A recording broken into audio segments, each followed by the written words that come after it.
like to welcome all of you to the 2011 Fortune World's Most Admired Companies webinar. This is Hay Group's 14th year partnering with Fortune magazine to identify and rank the world's most admired companies. Additionally, each year Hay Group also conducts follow-up research into the business practices that make the world's most admired companies so successful. This year our sidebar research studied the approaches most admired companies are taking to sustaining performance. With that, I'd like to introduce our two speakers who are going to walk us through today's results. First, we have Mark Royal, who's a senior consultant with Hay Group Insight. Mark also plays a leading role in directing Hay Group's research with Fortune magazine. We also have Doug Ferguson, who's one of this year's subject matter experts. Doug is a senior principal in our Building Effective Organizations practice, and he'll be walking us through a majority of this year's results. So with that, I'd like to turn the presentation over to Mark. Thank you, Luke. If we could turn to the next slide, just give you an overview of our agenda today. As Luke mentioned, since 1997, we at Hay Group have partnered with Fortune to identify the world's most admired companies overall within industry. We'll start by talking a little bit about the methodology and this year's results before turning to the additional research we conducted this year, focused on the key business practices that have helped most admired companies sustain performance, particularly in turbulent economic times. We always like to begin by talking a little bit about the most admired companies methodology for a couple of important reasons. First, as we'll see in a moment, Fortune has made some changes to the methodology in recent years. But secondly, there can be some confusion about most admired companies rankings in comparison to other rankings that are produced. Fortune alone produces several rankings of top companies. So before we talk about who these companies are and what makes them distinctive, I'd like to make sure we're all firmly grounded in the process we use to identify these organizations. And thirdly, lastly, we often find that there's interest among audiences in diving a little bit deeper into the methodology behind the study, going a bit beyond the description of the process that you'd find in the sidebar in the Most Admired Companies that issue Fortune when it appears each March. A couple of important notes about the Most Admired Companies rankings. First, unlike other company lists, there is no application process that companies go through to be considered for the Most Admired Companies rankings. Fortune starts by working off the Global 500 and Fortune 1000 lists to identify the largest companies within different industry groupings, and those companies form the eligible company set and are ranked as a part of the process. So there's no hand that's raised on the part of eligible companies asking to be considered. Instead, it's a straightforward ranking of the largest companies in different industry sectors. A second important note is that the Most Admired Companies rankings are not a public opinion poll. That is, we're not reaching out for the views of these organizations held by the man or woman on the street, but rather a peer review coming back from executives and directors who work in the industries in which we're surveying, as well as financial analysts who cover eligible companies as a part of their job responsibilities. As this slide highlights, there were a total of 673 companies representing 32 different countries and working in 57 different industries that were a part of this year's rankings. And notably, to the point I made earlier about the changes Fortune has made in the methodology, in recent years Fortune has consolidated what was once the America's Most Admired Companies list into the World's Most Admired Companies rankings, creating a single global list that we in Fortune feel better reflects the global competitive landscape in which most companies are operating today. When we reach out to the raters asking for their feedback on company reputations, we first ask executives and directors working in a particular industry, along with analysts who cover that industry, to provide detailed feedback on a set of 9 attributes of reputation shown on this slide, focusing on the eligible companies in the industry space. On the right-hand side of this slide, you'll see, though probably not in a particularly visible way, a sample ballot that just gives you a sense of the task that's before the raters. The raters are asked to evaluate each eligible company in an industry. In this case, in this example, they would be shown on the left-hand side of the ballot on each of the 9 attributes of reputation, represented in the different columns in the ballot, on a scale of 0 to 10, 0 being poor, 10 being excellent. And a company's overall score on a particular attribute of reputation is simply a straight average of what all the raters had to say about the company on the particular. And similarly, a company's overall reputation score is an average of the feedback the company received from various raters across all 9 attributes of reputation. If you focus on the attributes of reputation on the left-hand side of the slide, you'll see that they cover a good bit of ground. There are some people-related measures, getting at quality of talent and quality of management, product and service-related measures, financial measures, as well as measures of social responsibility and effectiveness in conducting business globally.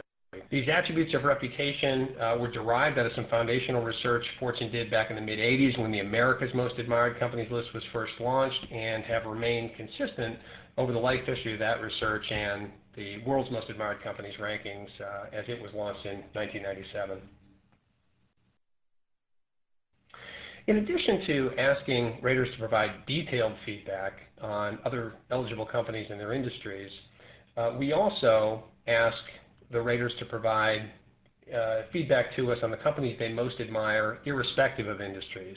So this is an example on this slide of the back page of the ballot, if you will, that each rater receives, asking the rater to simply check off the 10 companies he or she most admires from a list of high-scoring companies from the previous year, companies that finished in the top 25% of all companies overall, or the top 20% of their industries.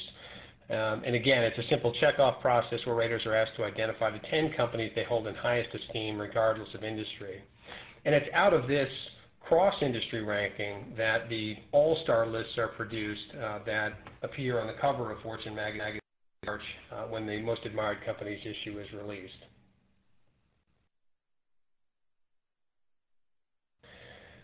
Let's take a look next at who those All-Stars were for 2011.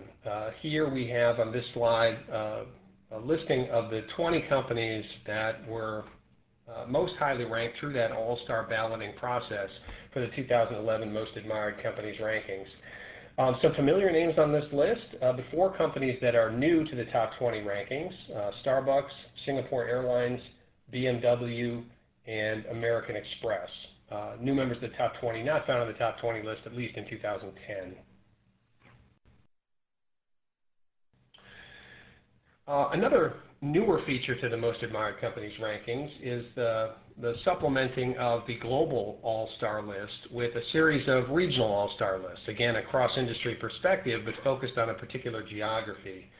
First, on this slide, we have a list of 10 companies that are held in highest regard by raters within North America but outside of the U.S., so raters in Canada and Mexico.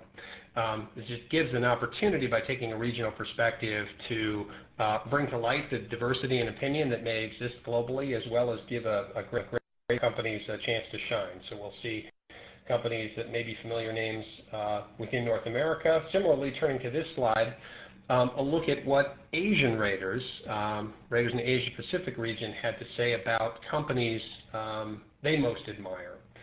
Again, some familiar names: Toyota Motor, Singapore Airlines, Canon, Sony, particularly highly esteemed on the part of raters in Asia Pacific.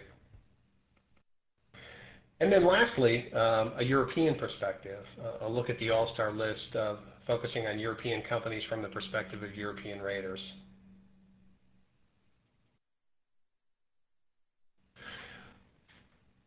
So that's a bit about the ranking process, but where we want to spend most of our time in today's session is focused on the research that we've done to identify the best practices of most admired companies. And to help motivate that activity, we take a look now at the financial performance of the top 50 world's most admired companies, All-Stars, as compared with the broader market, in this case the S&P 500. And as we look at total shareholder returns, as this slide highlights, over multiple time periods, 1 year, 3 years, 5 years, and 10 years, we see a consistent pattern of outperformance that has emerged year after year as we've done these types of calculations, suggesting that the most admired companies are not only succeeding in terms of corporate reputation, but they're also succeeding in terms of business performance. And that gives us additional motivation to dive deeper into the practices of these companies that lead them to be both well-regarded and highly successful. Since we began our partnership with Fortune in 1997, we have been researching business practices and processes on an annual basis, looking at different aspects of company performance. You'll see highlighted on this slide topics that we've researched over the years. You'll see topics focused on broad issues of organizational strategy, topics focused on issues related to organizational leadership and culture, focused on development and leveraging of employee talent, as well as outward-focused topics looking at global effectiveness, innovation, and dealing with market upturns and downturns. Out of this has emerged a picture of what success looks like for most admired companies, a formula for success that highlights some consistent themes or golden threads that pull through this research. If any of you would like any additional detail, please follow up with the Hay Group team. There'll be contact information provided later. We'd be happy to share detail in any of these areas. This year's research, however, was focused, as Luke indicated at the outset, on the theme of sustaining performance. A real hallmark of most admired companies has been consistent reputations, consistent performance over time, regardless of business conditions. And we set about this year to understand what it is that helps companies sustain performance. It's all the more topical as a focus area because of the challenges that companies have recently faced. Going through a global economic downturn, many organizations have had to draw heavily on the reservoir of goodwill that comes with an engaged workforce, tapping into the motivation of employees and their willingness to do more and often do more with less. But looking ahead, if organizations are going to sustain performance, motivation clearly alone isn't going to be sufficient. Organizations are going to need to revisit strategies, processes, and roles to make sure that they're positioning individuals, teams, and ultimately the organization for success.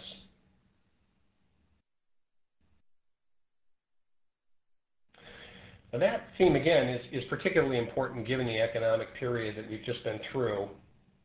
Go to the next slide. That those economic challenges have certainly had an impact on corporate reputation. This slide highlights general reputation trends across industries on the 9 attributes of reputation that are the focus of the most admired companies rankings, looking at evolution from 2008 through 2009 and now 2011. What we can see is that across industries and in general, we have seen declines in corporate reputation that are associated with some of the economic difficulties companies have faced in recent years.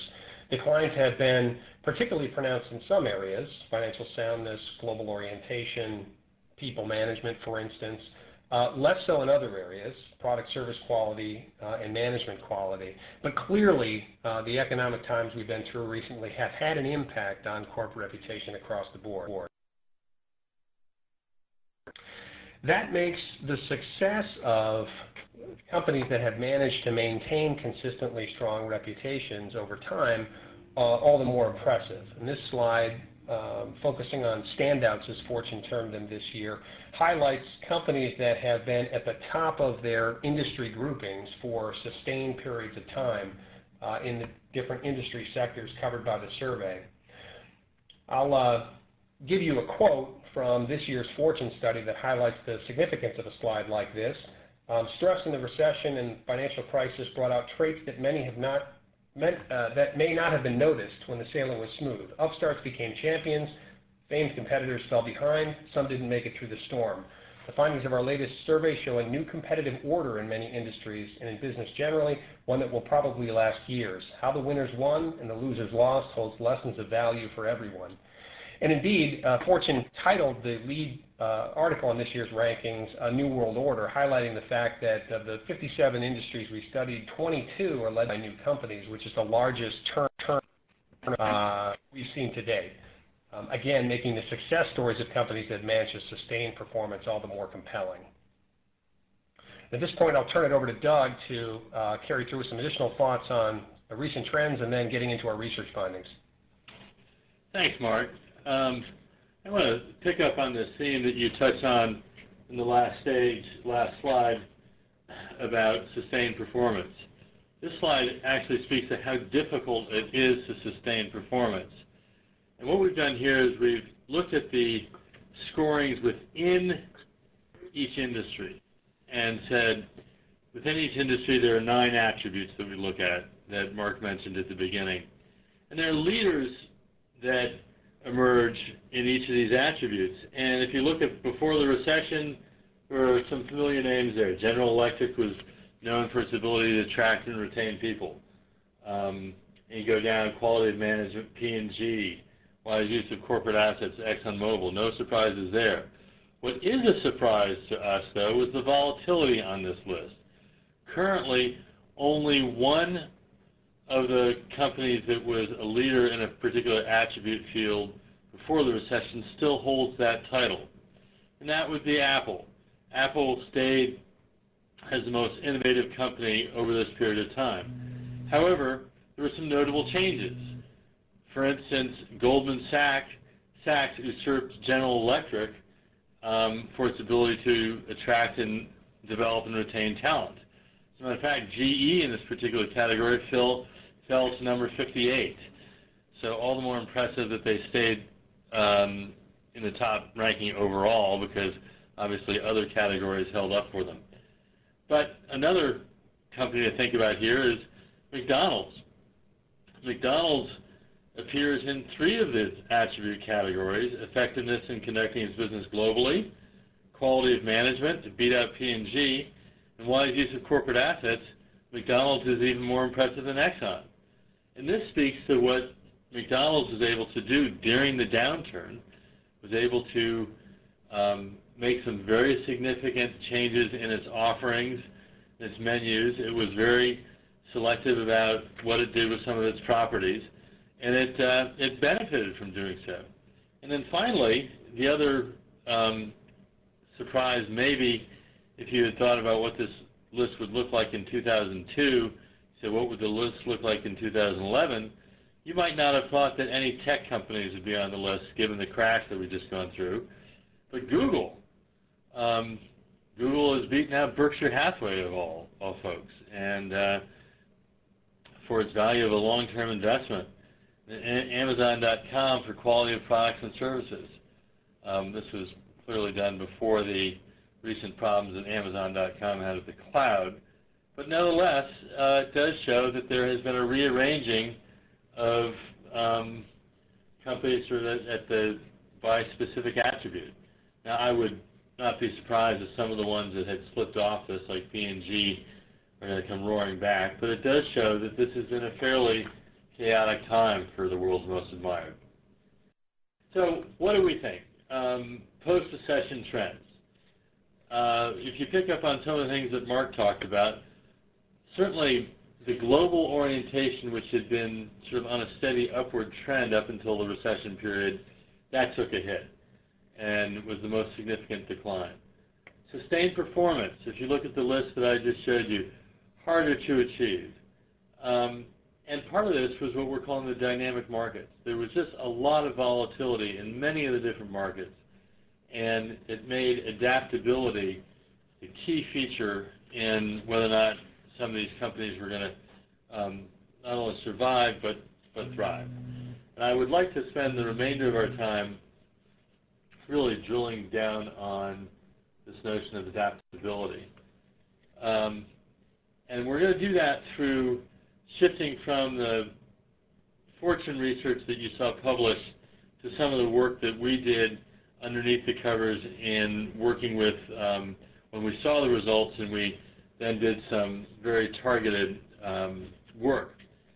The rankings are by and large concerned with what raters have to say about other companies, how they perceive corporate reputations of other companies in their industry or broadly across sectors. When we did our research, we took a much more introspective approach. We reached out to executives in a sample of the organization that participated in the most admired companies and asked them to comment on how their own companies operated on a wide variety of best practices.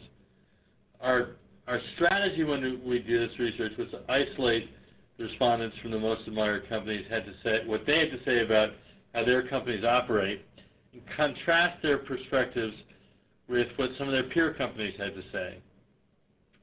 So in calling out the most admired companies best practice group, we focus on companies that are among the top 3 in their industry. So we really want to get at the best of the best. And this allowed us to sort of really dig deep on this notion of adaptability and responsiveness. So before I go any further, I'd like everybody who's listening on the webinar to take about 30 seconds and go through this list and answer true or false about what you think were the characteristics that we found in our research for World's Most Admired.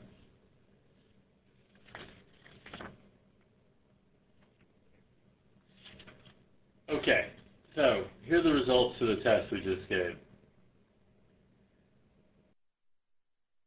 My initial thought when I took this test was everything had to be true. Well, obviously not the case. There were some categories where the World's Most Admired did not do some of the things that we laid out. What they did do, as it turns out, the most important thing they did was they exercised a great deal of foresight. They addressed problems before they occurred, so they anticipated what might be happening and took action. Now, you say, well, how did they do that? Well, they did that both by reaching out to the market, but the other important part of this was by reaching out to their employees, which is the third part of being very active about getting employees' input about what's going wrong in the market, what's happening, and what to do about it, most importantly. And then the third aspect that's true really relates to that idea of having reached out to the employees. Having reached out to the employees, understood what's happening, good leaders are also in a position to say, what should we do about it? What needs do our employees have to meet the changing demands of the workplace? Okay, so when we think about adaptability, and we're linking these notions of adaptability and sustainability. So to be sustainable, you have to be adaptable. To be a steady performer, you've got to constantly change. So what are those elements that really characterize an ability of the most adaptive companies? Well, our research indicated there were really 4 main attributes. One was the ability to focus on growth priorities and be unrelenting about that. The second one, and associated with that growth orientation, was to have a culture of innovation.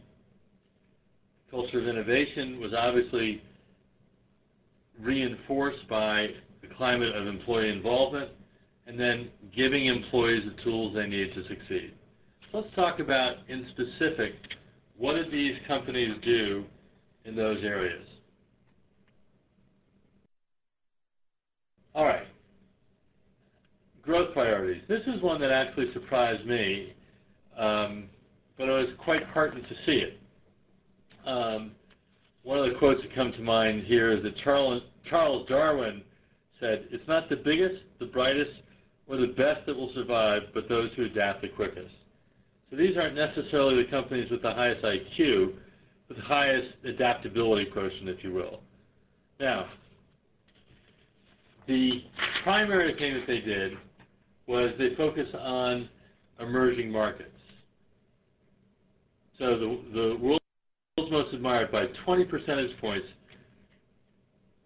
stressed a presence in what used to be euphemistically called the developing world. In addition to that, they also stayed the course or continued to invest in growth markets in their current business. So risk was actually embraced during this period as opposed to being avoided. Instead of backing away from growth options, they took advantage of the opportunities that was presented to them. An example of this to me as a frequent traveler is the Marriott hotel chain. Throughout the recession, Marriott was active both in closing down properties, but more importantly, spending a great deal of money on renovating their properties. And as the economy recovers, Marriott is in a great position to reposition itself with business travelers by having a refreshed look. So they took a gamble, and it appears to be paying off. Okay, what else did they do? Well, part of the growth model is to focus on innovation. Well, it's easy to say focus on innovation, but what do we mean about it? Or what do the world's most admired companies do in innovation? Well, one of the things they don't do exclusively is they don't just say to one part of the organization, innovation is your responsibility. Instead, innovation is embedded in everything that these companies do. So what they're trying to do is they're looking within their industry and outside their industry, what are best practices, and they're active at disseminating those best practices throughout their world. They're also likely to, interestingly, not just look for new areas to innovate, but they'll innovate in the areas where they're already strong. So companies that aren't shy about remaking what they do well.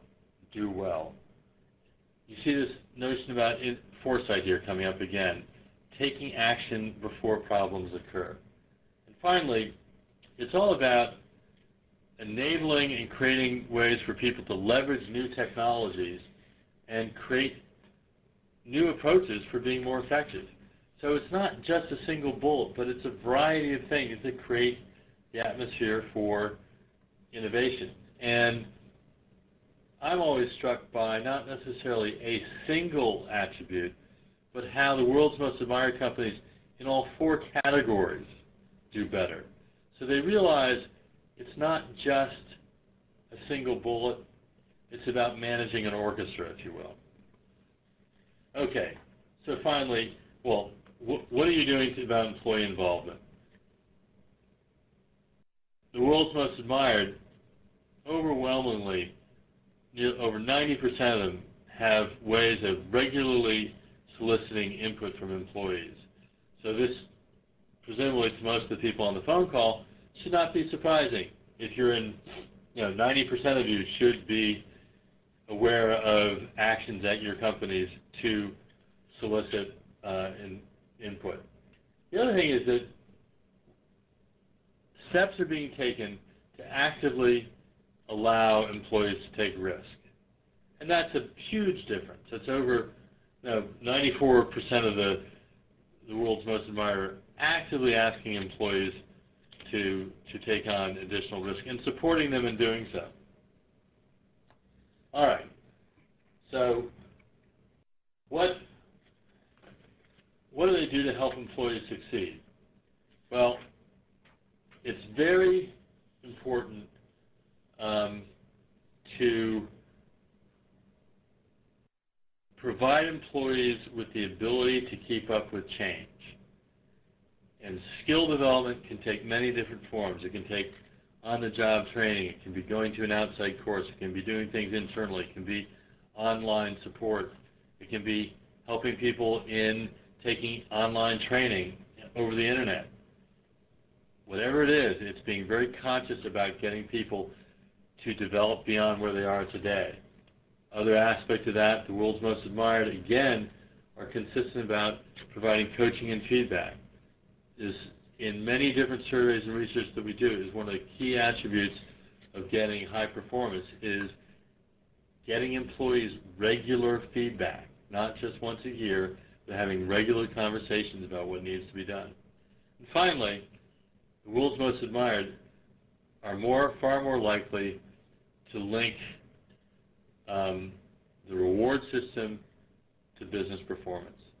And like the culture of innovation point, it's not necessarily any one of these things, but the combination of them that appears to be the key differentiator.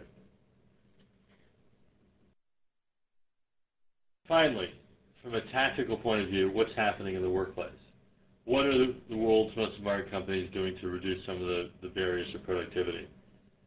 Well, it's good to see that the higher performers by nearly 20 percentage points are being explicit about addressing work-life balance issues.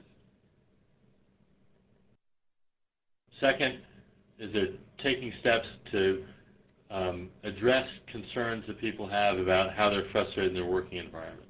And finally, the world's most admired companies, by and large, do a better job than those who aren't at understanding what it takes to manage a multi-generational workforce. The needs of people who are Generation X are different than the employees who are baby boomers, for example. You don't treat all your employees with the same set of policies, procedures. When you can mix it up so that it works optimally for the different groups, you stay in a much better position of getting the most out of everybody individually and collectively.